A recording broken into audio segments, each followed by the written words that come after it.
Friends, women's safety in urban spaces is certainly a concern, especially in the global south, given the plethora of criminalities and new criminalities that have emerged over a period of time.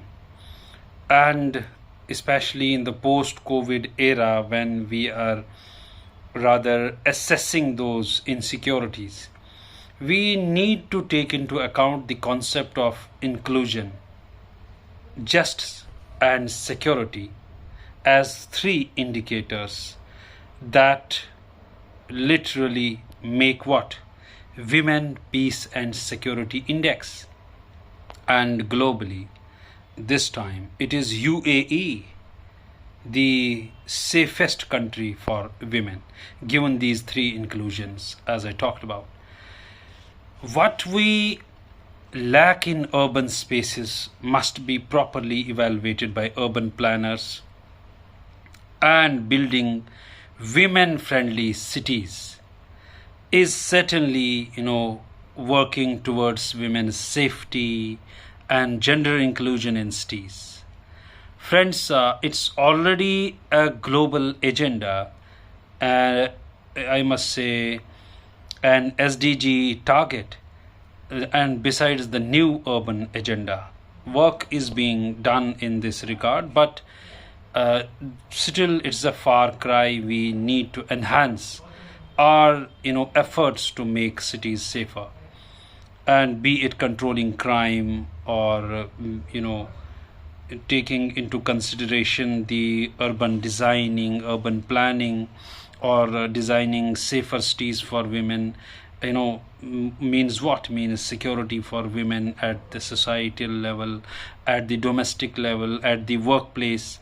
And for that, I guess, before I talk about what should be done at the academic level, it should pay attention to women's psychological needs with a lot of public spaces, public space options, and it should take into consideration their relative privacy.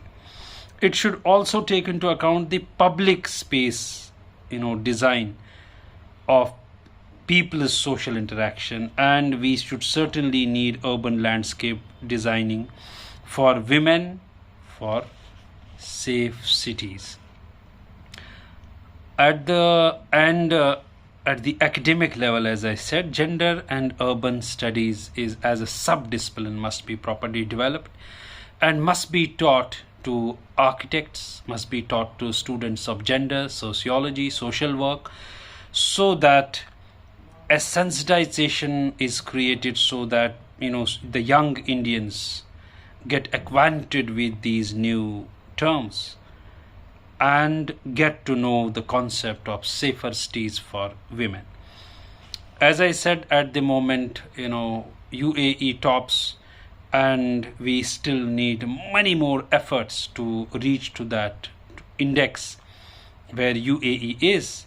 We will have to work towards inclusion, towards security in city spaces, towards safety. That must be the prime concern. As per reports, at the top level, this time in India, a few, a minuscule section of female officers in police reach to the top level, and 90% retire at the constable level.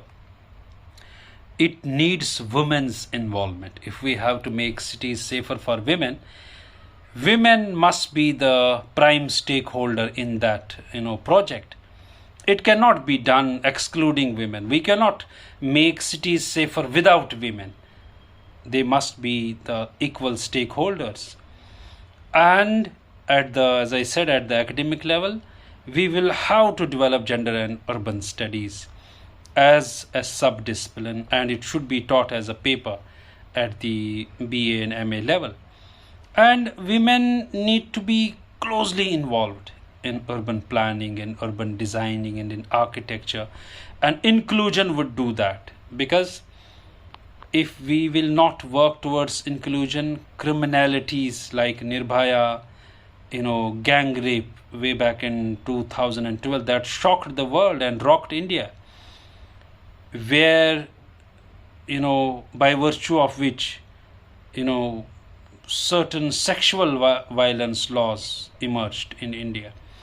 But that should not be the end of the story. We should keep working towards making cities safer, and better planning, better urban designing, creating better urban spaces, and creating those spaces in collaboration with women's agency is something that we need to do at the moment. And lastly, as I said, urban landscape designing for women for safer cities must be taken into consideration, because building gender response and urban spaces and services is something that's important, and that we should be working towards will actualize the dream of creating safer cities for women.